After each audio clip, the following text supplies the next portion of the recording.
funny you say that because my initial response to anesthesia was, oh, this is terrifying. And so as a student, I thought, all right, it scares me enough that I need to do something about that. What do leadership, Muppets, and anesthesia have in common? Apparently today's guest. In this episode of Vet Life Reimagined, I'm joined by Dr. Kate Bailey, a veterinary anesthesiologist who is as passionate about quality education and leadership as she is about delivering exceptional patient care. From numerous initial mind changes on her career path to deciding to figure out how to improve veterinary education, Kate's journey through vet med is anything but boring. We talk about her wild ride through the options in veterinary careers, why being terrified of anesthesia actually pulled her in, and how embracing humor and adult learning principles helped shape her as both a clinician and educator. Plus, she drops golden nuggets of advice about career growth and positive leadership. Whether you're just starting out in vet med or reevaluating what's next, Kate's insights will inspire you to lean into curiosity, embrace change, and maybe even laugh a little more along the way. Let's get to the conversation with Dr. Kate Bailey. When did you know you were interested in veterinary medicine? Oh, that's a great question. So I would say I'm one of those like quintessential veterinarians who at the age of 5 was like, animals are pretty cool. And I want to do things to save animals. And then so my mom was a veterinary technician Uh, and she retired in the last like 10 years or so, but she was a veterinary technician for 40 something years. So that kind of grew and changed as I got older and, went to work with her sometimes. And she got me my first job as a vet assistant. And so, yeah, started super early and then kind of just snowballed into something bigger and different. So I'm so curious, at that time, as you were growing up and seeing your mom at work and things, did she give you any advice when it came to the veterinary profession, or what did she kind of talk about? Oh, that's a great question. I think mostly it was just about giving me opportunities. She was very keyed into the fact that that was something I loved. And so she was great at, spotting an opportunity for me to go kind of get more. And, I would say not so much advice, just more so encouragement. Yeah. Sometimes it's the best thing is just to be there and not necessarily give too much advice. So that's very fair. So when I guess it sounds like you were kind of on a straight track then, kind of the animals in mind. Now, did you grow up in North Carolina? Have you kind of been there? Didn't. So I grew up on Long Island, New York, Oh, okay. and I was basically there through high school. And then I moved to North Carolina to go to undergrad. So I started at NC State too many years ago to mention, and then ended up really loving North Carolina and then stayed here for vet school, et cetera. Yeah. Gotcha. So, as you were getting into vet school, did you imagine what your career in vet med would look like? Did you have an idea and did that change over time? Oh, Megan, I changed my mind so many times. So it's funny, you mentioned obviously at a young age, I just said I fell in love with the idea of veterinary medicine. But as I'm sure you could imagine, like I had no idea what veterinary medicine actually was, right? So I'm sure you've seen, on social media and things like that, we'll have those like split screens where it says like what your parents think you do it for a living when you're a veterinarian, what society thinks you do. It was very much that, right? Like I didn't really know. And so when I started vet school, I had this idea that I was going to do equine orthopedics. I love horses. I've been riding horses since I was 2 years old. That's what I wanted to do, right? And then I got to anatomy. Wow. And I was like, oh no, gross miscalculation. It's not back up. This isn't what I want to do. And so then I fell in love with small animal stuff and got, kind of interested in the very small animal things that are available. I wanted to be a radiologist for a while. I wanted to be Jane Goodall for a while until I learned that she basically just like walked through the jungle and grabbed poop samples. Like it wasn't actually as glamorous as you think. I wanted to do exotics. I wanted to do emergency. I wanted to do a lot of different things. And then I got to my 4th-year rotation. So NC State is set up basically with 3 years of didactic and then a 4th year of clinical rotation. And then I got there and every rotation I had, I just kind of fell in love with. So then that it would change my mind every once in a while. And then I remember one of my anesthesiologist mentors pulling me aside and saying, you could be pretty good at this sport. Like, this is something that you seem pretty good at. You should consider it. And I was like, well, thanks, but I'm good. No, thank you. I want to be an ER vet. And so then I started my internship and got into kind of being a grown up doctor myself. And as I'm sure you could imagine, as you remember, probably like the transition to being a doctor from vet school is also very life altering, right? And so I went through a lot of decision making in that year too, and ended up deciding, you know what, I do like the idea of being an anesthesiologist for a couple of reasons. And so ended up going that route, but I changed my mind like no less than 10 times for sure. So Well, I think that can be a good thing too. And it's not a bad thing to start enjoying all these different things you're trying out. yeah. It just means you're excited and that, each little path, you're going to have at least a little fun until you figure out exactly what you want to do long term. Now, I remember back when I did my rotating internship, towards the end, we actually did have an anesthesiologist come in and start working. And that was the best thing ever. Anesthesia scared the dickens out of me. So knowing that we had an expert there was amazing. Did you have an anesthesiologist when you were an intern, or what was it that kind of clicked that, okay, no, I can see myself doing this for a long time? Yeah. So funny you say that because my initial response to anesthesia was, oh, this is terrifying. And so as a student, I thought, all right, it scares me enough that I need to do something about that. And so I took a selective course is what NC State calls them. They're basically like 1 week long intensives where you can immerse yourself in a topic of your choice. So that could be like primate medicine or surgery, or we had a bunch of different ones. Anesthesia was one of those. And so I just kind of tossed myself in thinking like, okay, low stakes because I'm still like, I'm a student. They weren't, and I ended up loving it by the end. And then with my internship, we did not have an anesthesiologist. So one of my motivating factors was actually that we didn't have one because there were, a couple times where I thought, oh man, this case might have gone differently had we, kind of had that extra layer of expertise in the room or even just as part of the team to kind of round things out. And it felt like that role could have made a big impact in a couple different spots. And we were like a very high end well, specialty hospital. We were doing great medicine and it could have been elevated with an anesthesiologist. So that was actually one of my motivators. All great stuff. And kudos to you to see that you are scared of something and to lean into it. That takes a lot of guts. So that's awesome. And then I have to ask, and maybe I could have waited, but I'm just so eager to ask this question. I listened to a podcast that you were on that was from the anesthesiologist organization. I feel bad. I can't remember what the Okay. Avis? The yes, North NAVID. the Anesthesia Society. Yeah. Yes, and you even mentioned that there was a podcast at NC State called Passing Gas. So Yes. I love this like gas passer. I love the humor behind this. Is that the culture among anesthesiologists, or just am I lucky enough to run into people with lots of humor? First off, I love that you are proud of. So I want to take a second and mention that the North American Veterinary Anesthesia Society is a huge resource and a kind of a group that I am. So my bias is that I'm part of the board of directors, but I love that group and I love the mission behind that group, which is to bring educational opportunities and make sure that there is more information and knowledge available to those who might not be anesthesiologists, but want to be better at, get more competent at, or just plain interested in the sport of anesthesia. It's a really great group.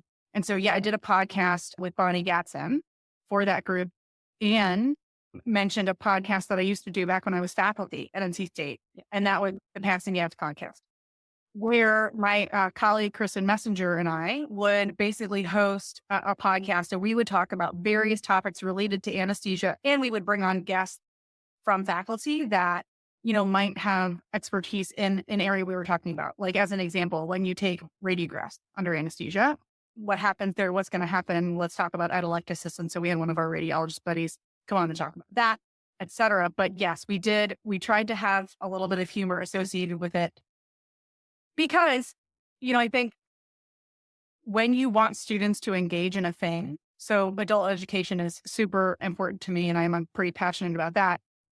One of the ways that you can get adults to motivate and kind of pay attention and kind of listen to the things, one, podcasts are a great way to do that. So I love it. I love that you do this podcast because I feel like it's a great way for people to absorb information.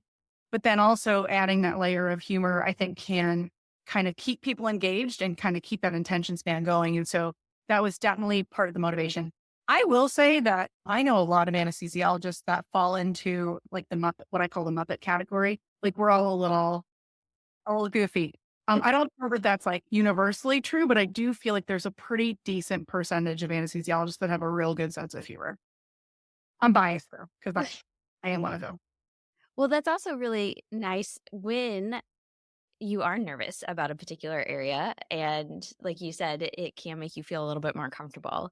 And in fact, I don't want to misquote him because Josh, one of the things that he said about you specifically was that there's power in doing serious work without taking yourself too seriously. And he just talked about being able to have some humor into what you do. And so, with such a potentially stressful job that we have, it's not that we aren't taking our job seriously, it's that we can not take ourselves so seriously. Oh, when we're doing it. But let's go back because the other thing with your wide range of interest, and you even talked about lots of different animals in that as well. Doing anesthesiology, you potentially can do lots of different animals. Is that the case? Is that pretty typical that an anesthesiologist can go from a reptile to a mammal, or are there specializations? How does that all work? And what were you discovering as you were getting deeper into anesthesiology? Yeah, I'm guessing similar to most specialties, that is kind of an evolving situation and was a big motivator for me picking that the specialty of anesthesia. So, I mentioned I've been writing since I was like 2 years old, but then that I also kind of started getting pulled by the idea of small animal medicine as a student. And so one of the things that is really great about anesthesia is you can, especially in an academic setting, I could go from anesthetizing a cat to a bearded dragon to a corn snake to a horse to a pig. Probably not all in the same day, but like in the same week for sure. And that is something that I kind of loved that I didn't necessarily know exactly what I was going to do every week, especially from a species standpoint. There's so many things that are preserved across species, from a physiology standpoint, and then there are so many things that aren't. And so it's kind of this extra layer of adventure when you have to think through.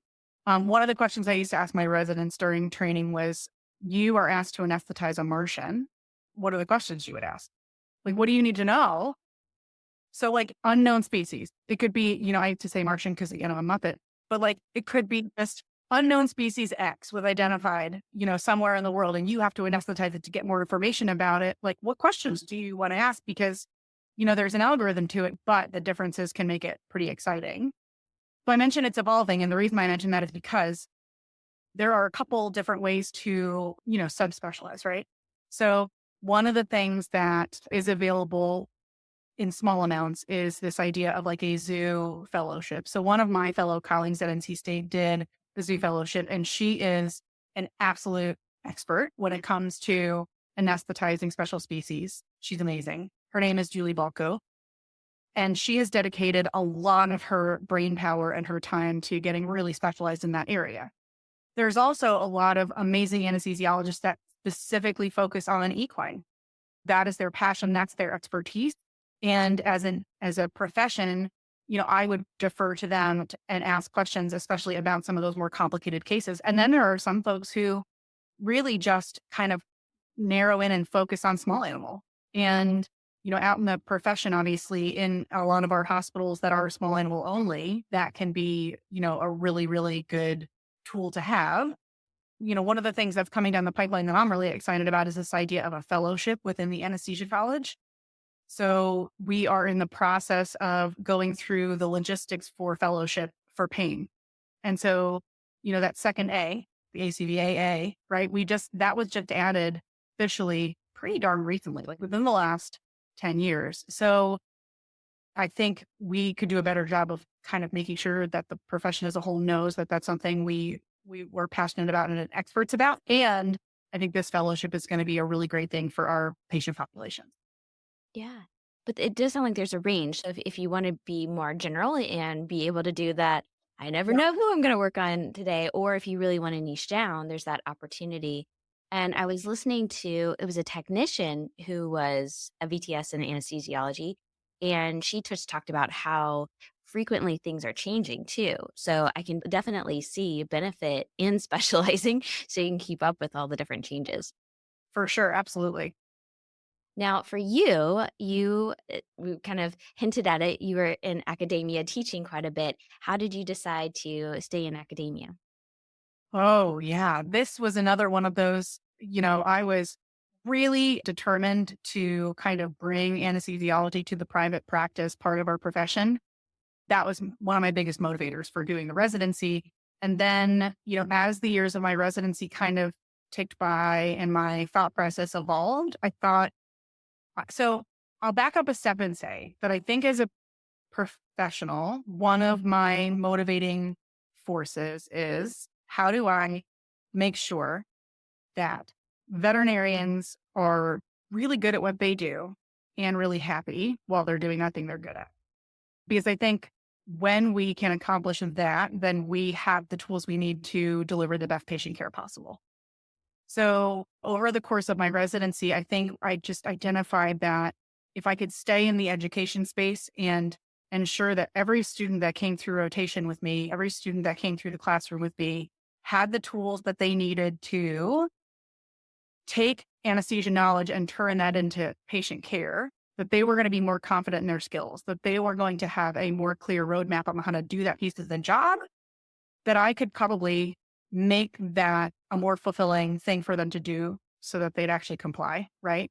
And that meant that the patients they were seeing would have better care.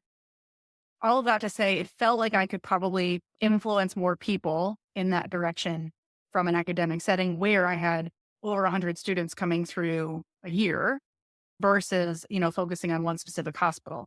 Although, sometimes like I think about, would it have been even more fulfilling to know that I had a really big impact on a specific patient population? I think you can make that impact in both directions. It's just the academic route felt best to me at that point.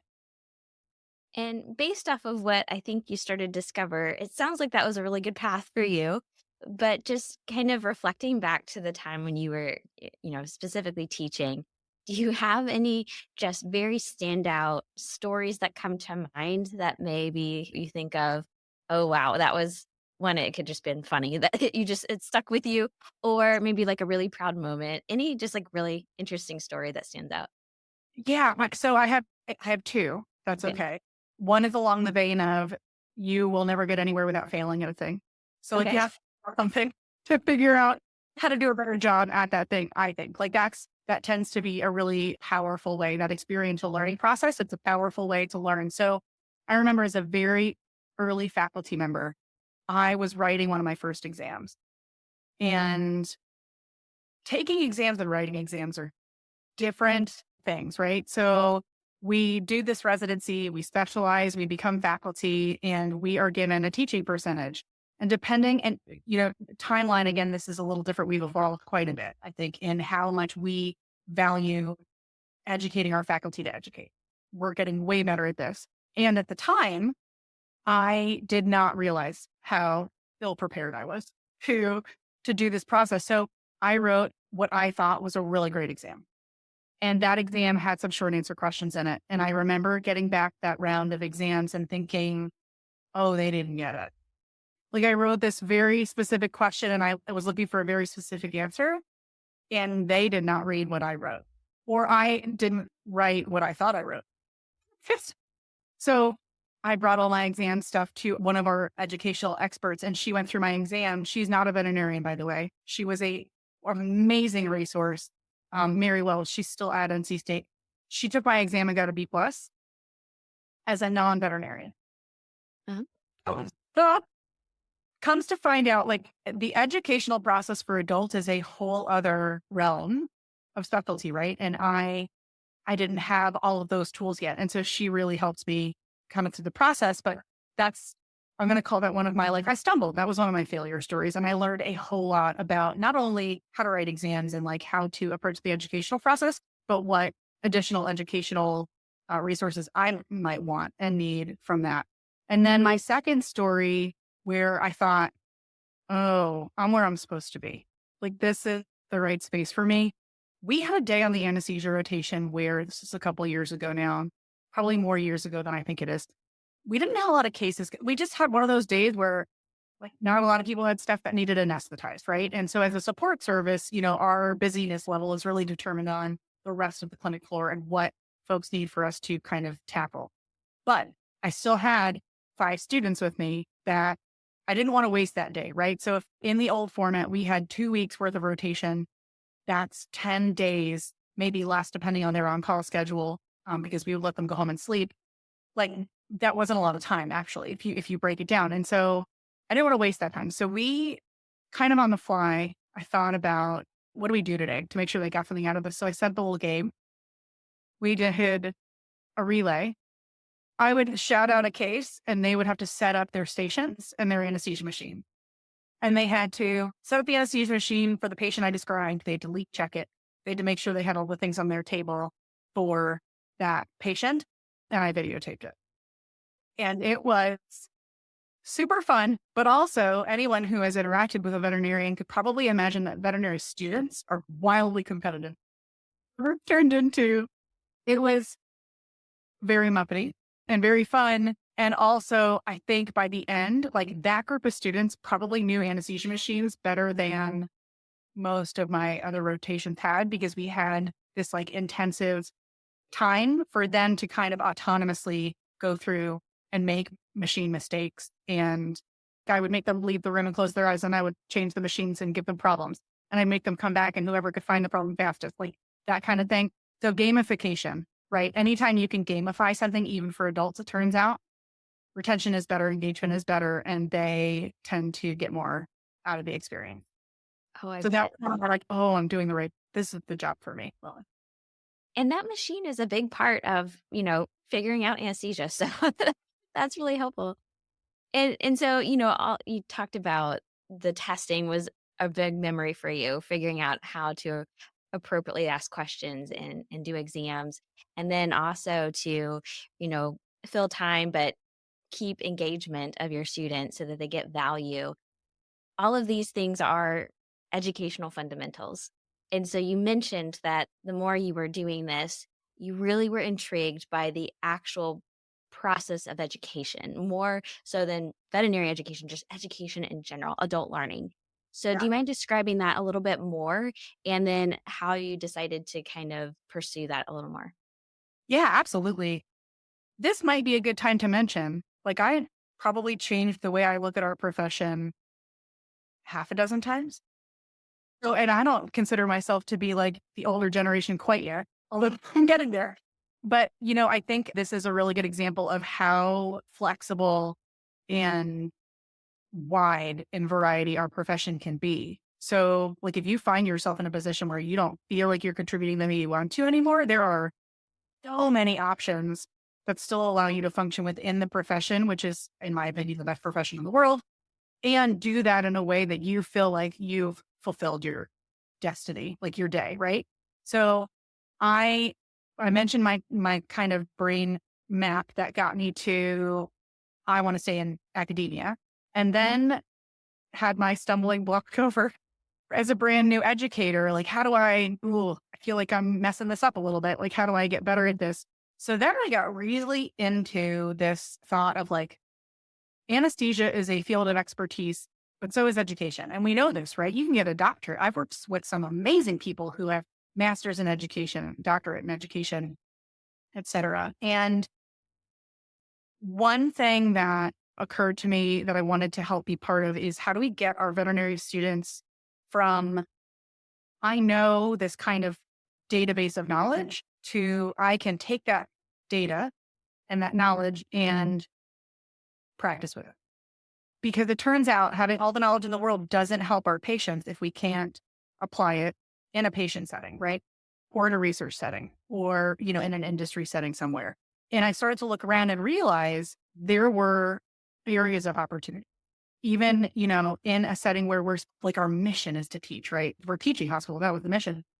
There was so much opportunity for us to do that in a more intentional, methodical way. So I was really, really lucky to have someone I still consider a mentor and friend and help with a scholarship for me to do the Royal Vet College postgraduate certificate in veterinary medical education. Her name is Laura Nelson. She is one of my heroes. She was our associate dean of academic affairs at the time. And she advocated for me to do this 1 year long remote program where basically I went through and intensively learned about adult education, curriculum building, the way people receive information, and things that you might not expect, like giving and receiving feedback, communicating, with adults, motivators for adults. And if you've ever done any CE and things like leadership, you might notice there are some parallels, right? So interestingly, a lot of the things we learn about adult education are very, very similar to some of the ways we can lead well and positively. And so that was a huge turning point for me. And I felt so much more prepared after I did some of that extra training. And so that led me to think about curriculum as a whole and like, how do we think about the bigger package and how our students move through that? And if we can do that correctly, or at least more strategically, are we going to make a happier graduate? Are we going to make a more prepared graduate? Someone who is more competent to get out into the world and practice from graduation. And a lot of that had to do with their emphasis on things like competency-based learning, which I think we're talking about a lot more these days than we were back then. But, aiming at what does competent look like? And then how do we build a curriculum that gets them there? And I can tell you, like sitting through a lecture about sutures, not going to get them there, right? Like they have to experience it, they have to practice it. And so I was lucky enough that a lot of my colleagues around me at the time were also going through the process or similar processes to kind of learn how we more strategically and better educate our latest generation of vets. And it was really cool to collaborate with them and kind of work on how that looks in the future. Yeah. And I do. I think we're constantly adapting, especially with new resources that are available.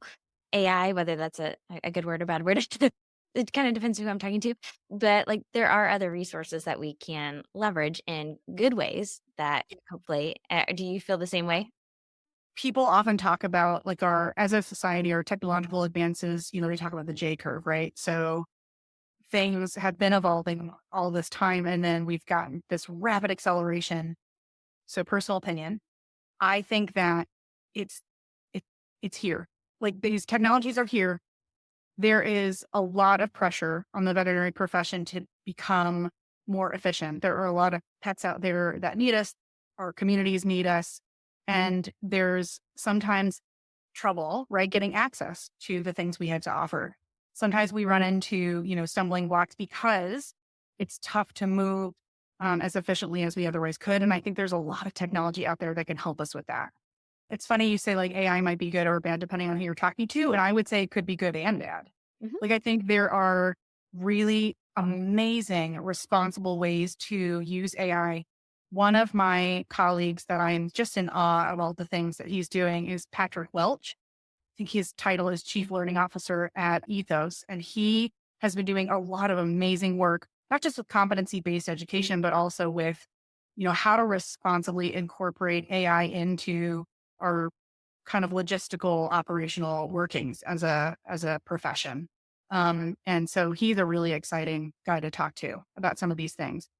I won't go into specifically irresponsible uses of AI. I think there are ways to use it without quality control, quality assurance, without having the expertise on the back end to ensure that things are working effectively. But I think there are lots of places where it can be a massive tool, like writing discharge summaries, writing SOAPs, writing our records, making sure that we are capturing all the things that our clients are telling us about the pets that we're trying to take care of.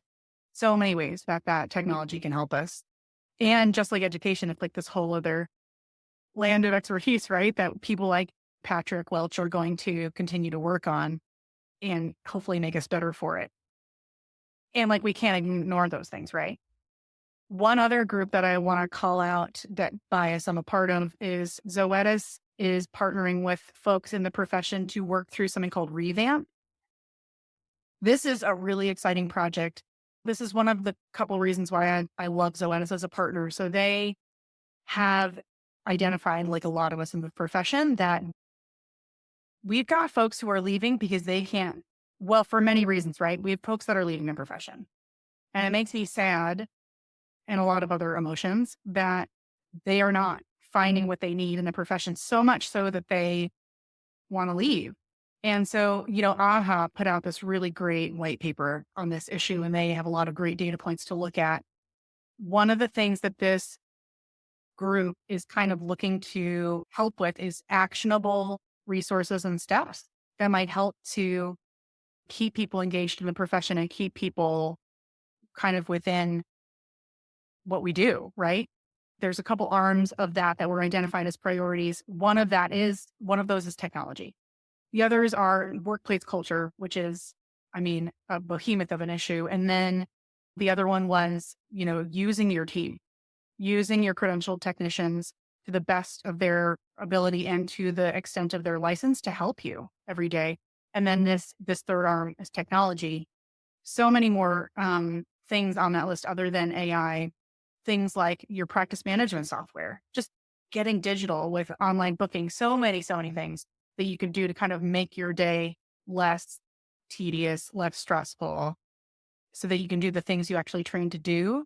It's a really great group, and I've got a lot of optimism around the progress that we've been making. That's really neat. So it's kind of interesting. So we started talking about education and then, kind of getting into resources. And also when we were talking before, it sounds like this path of understanding how to best equip people with learning and being able to take that forward.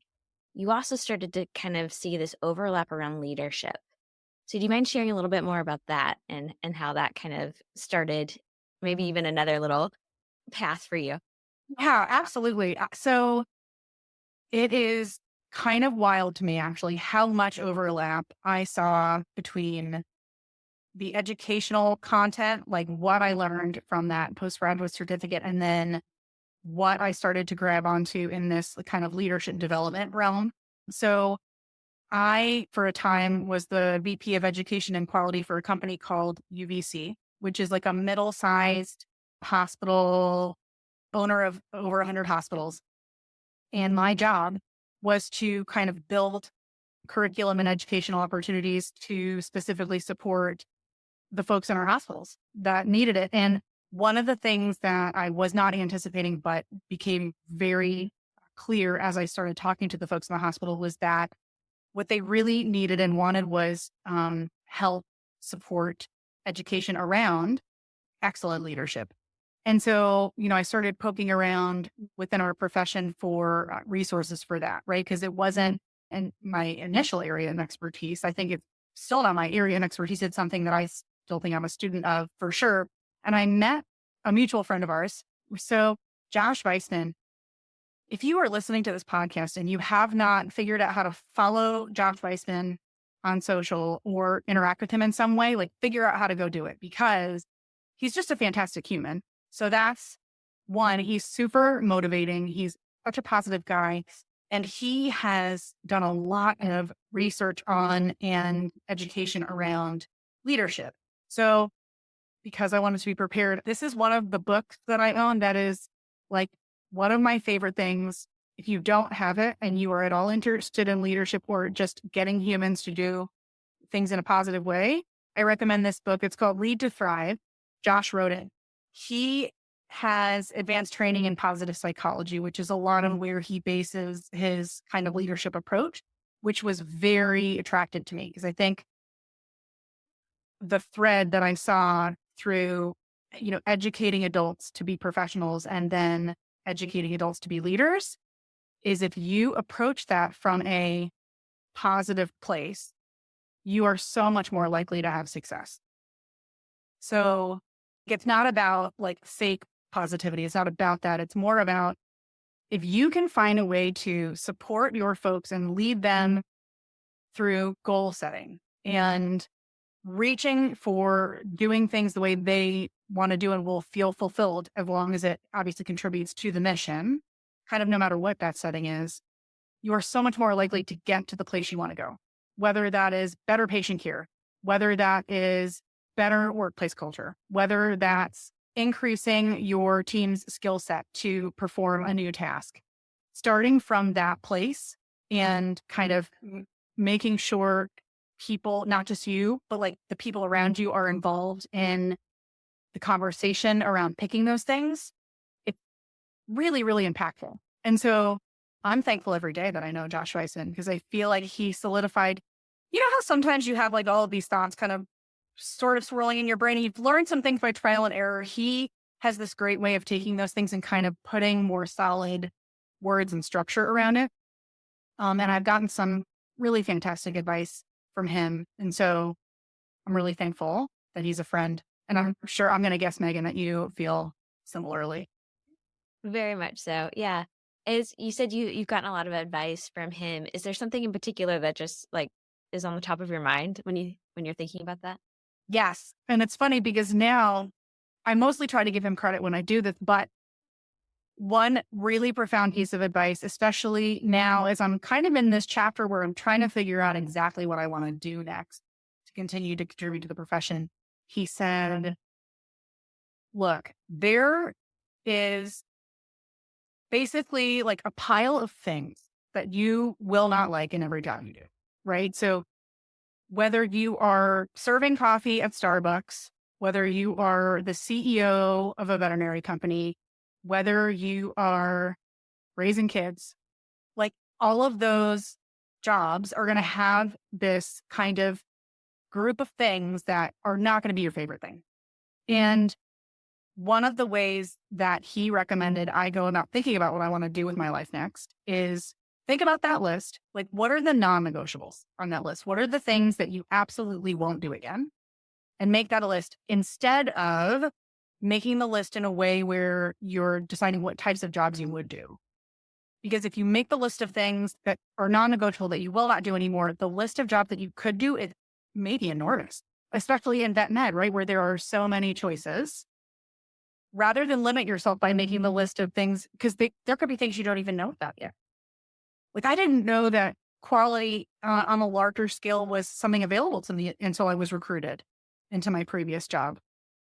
I didn't know. I didn't know about, all of the various options and learning until I started talking to Pat Welch. I didn't know about all of the ways that you could build curriculum around leadership until I talked to Josh and others. But his advice, it resonated so powerfully with me that I did that. I made a list of things that were non-negotiable for me. And I, ended up having this kind of open system for what do I want to do? And so now I tell other people that, and I try to credit him, but it's really good. I think it's really good advice. It was super helpful for me. Yeah. You mentioned you're at a point where you're kind of open to seeing what's next. So I think right now you're doing some consulting and adjunct faculty as well. The other thing that you had mentioned was that if you can find the corners of positivity and a network of people, that gets you in the right direction as well. And so you've mentioned quite a few different people that have been very impactful. Is there anything else you want to kind of expound on that thought that you had shared with me? Absolutely. So one of the things that might feel harder sometimes for the introverts out there, which I'm an outgoing person, but I am actually introverted by nature, meaning like I need to go take a minute to recharge my battery when I'm in bigger social settings. However, one of the things that I highly recommend is keep in touch with the network, right? So if you have found people that you trust that are solidly reliable people in this profession that are enthusiastic about your success just as much as they are about theirs, hold on to them and make sure you continue to communicate with them and see if they'll agree to meet you monthly or, weekly, depending on kind of where you are in the cycle. Maybe even get out to the conferences to reconnect with everybody, get engaged in projects that allow you to kind of be in those settings. I think There are so many people in this profession that are just good humans that want to see their friends succeed and their colleagues succeed, and also want what's best for veterinary medicine. So find them, make friends, and keep in touch, because you never know when things will come up. I mean, the industry changing, I don't like the word industry for vet med. We're changing really quickly, right? There are, we mentioned technology, we mentioned kind of the way we're innovating around education and efficiency, and even just in patient care. We have so many better, excellent ways to take care of patients these days. We're constantly changing, which means there's constantly new opportunities that come up. There are jobs that don't exist today that might exist in 6 months from now. Like, even with new tech, like, we might find ourselves in a place where folks want to hire for someone who is willing to be an expert in AI in this space, or willing to research it because there's so much to learn. And, I think one of the things I love about a lot of the folks I've met in this industry is we like to learn, right? Like, that resonates throughout all of the groups within this profession. We like to learn. We really do. And so there's kind of infinite opportunity out there. So keep talking to your people because they might hear about things that are a great fit for you. And if you have that list of things that you just won't do, then you can feel like you've already got through that process. Then you can feel more excited and good about saying yes to learning more about other opportunities that don't fit those criteria. Yes, those endless opportunities is a big reason why I have this podcast. And so I've been saying it for 3 years now. And so it's even more true, I think. I think more people are jumping on that, kind of seeing the changes. And I'm very proud. I think a lot of people, yes, I think you should ask questions, but I also see a lot of people leaning into it and being more open to ask those questions and learn about these changes that are coming. And I think that's super exciting. I think somebody would hire you today, probably. If that was your area of interest in AI, I bet people would hire you right now. On a personal note, just talking about back to the finding networks of people, I know that that's why I remain excited about being in veterinary medicine is every time I get to connect with another human being in our profession because we are really cool and it is the best profession because I think it's the people that make it that way. And that said, there will be a because this has happened recently, there will be a person out there that will not be super nice. And you have to like remember that that's one person among a bunch of others. So constantly surround yourself with those individuals. I think no matter where you are too, there is a possibility for feeling very isolated. And you can be around people and still feel isolated. So find your people, find the ones who uplift you, like find your Josh, follow Josh, make Josh your Josh. But there are so many cool people out there like yourself. I saw an article about a student who specifically called you out as one of his support people as he was going through his schooling. I think he was going the military route and I think all of that kind of comes back to what you're talking about with the Zoetis revamp program is retaining people in this great field and allowing people to continually feel good about it being here. And whether it's your support network, constantly finding opportunities for you to grow as you get new interests and want to explore new things, I think all of those are so important. Wholeheartedly agree.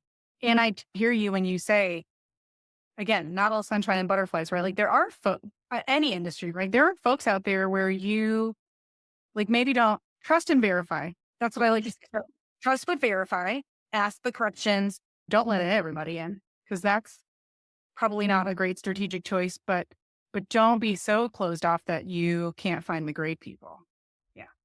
Exactly. Now, I want to go back to something that you mentioned kind of in the middle, and it was something about you have been changing your thoughts around veterinary medicine. You've changed it a couple of times. Do you mind going back to that a little bit, elaborate and maybe kind of end on where are you right now? Yeah. Okay. So thought I wanted to be a veterinarian at age 5. It turns out I accomplished that. And I'm so thankful for all the people who helped me get there. And my view has evolved quite a few times from I want to specifically be a veterinarian who takes care of patients myself? Do I want to take care of patients while teaching others how to take care of those patients and kind of try to spread the kind of the enabling style of doing veterinary medicine as much as I can? And then that evolved even further to this is a profession where you need to develop expertise. And so, how do we make sure we are specifically educating in a way that gives them the tools to go out on their own and autonomously participate in this profession to the best of their ability? And so, I think where I am right now is that there are two big phases. There's really more. There's really three. Let's call it three. There's three big phases, I think, in the career of a veterinary professional. There's the intensive education bit where we are DVM candidates and we are getting through our program and trying to learn as much as we can in this kind of space where everyone around us is doing the same thing. And that needs to be optimized. We need to continue to look at that. We need to continue to innovate our curriculum to make sure that we're setting them up for success. And then phase two, let's call it, is this jump, this enormous jump from I graduated med school to they gave me letters. I did all of this hard work. And now I'm like autonomously supposed to provide patient care and lead my team and be a leader in my hospital. Or if it's not a hospital, like within my research space or, within my team, that's a big, big jump. So how do we ensure that that jump is happening with all of the support we can give in a responsible way that sets them all up to practice confidently and with a happy, fulfilled end of the day? And then there's this other phase, which is, I've been out for 7, 8, 9, 10 years, and maybe I want to keep practicing, but maybe I need to change the way I'm doing that. Maybe I want to build a new skill. Maybe I don't want to practice anymore myself, but I want to prepare others for practice. Maybe I want to do surgery only. Maybe I never want to do surgery again. Maybe I want to learn acupuncture, et cetera, et cetera, et cetera. Right. And I think I would love to see as a profession us grab onto that third phase a little more and say, like, how do we, and I keep mentioning DVMs. What I should be mentioning too is our entire team. This is true for our technicians, for our BTSs, for our assistants, for our CSRs. This is for everyone who's involved, our leadership. How do we take that third phase and make sure we're supporting growth and fulfillment in that area too? Because it's not like there's just a sunset there and we all just, we're innovators. We like to learn. And so if you like leave yourself stagnant out there in that third phase, there can be, maybe you don't even see it coming, but this kind of like lack of fulfillment could creep up on you. But we're such a huge profession with so many opportunities. I would love to see more focus on that group. And how do we make sure that they have what they need so that they stay and keep contributing? Yeah. Well, I love those 3 stages, and I think that was a really good summary of of what we've talked about a little bit today. But I wanna leave it open one last time to, is there anything that you think we missed or wanna talk about or kind of hit home one last time? Oh, I feel like we cannot say enough how many options there are in this profession and that leaving your net open to the people who feel like your people can help navigate those things. And then I guess the last thing I would say is if you are happy, like if you love this, you feel great about the things, you feel fulfilled, you feel like you're getting what you need, pay that to others. So make sure you're giving that opportunity to others. If you see folks who need like a leg up or a hand or like a lunch to just, because sometimes you just need to talk it out, do it. Because I think it makes us all better when we support each other instead of not. I think that's really good advice to speak out loud because sometimes we have to be intentional to think about that. It's like, "Oh, maybe I should just invite so and so to lunch." Like that's sometimes we have to like be intentional and take those actions because we're busy and we're focused. But yeah, I think that's what keeps our community strong. And you have no idea how one day you needed that, somebody did it for you, keep moving forward. Yeah. Yeah, agreed. For sure.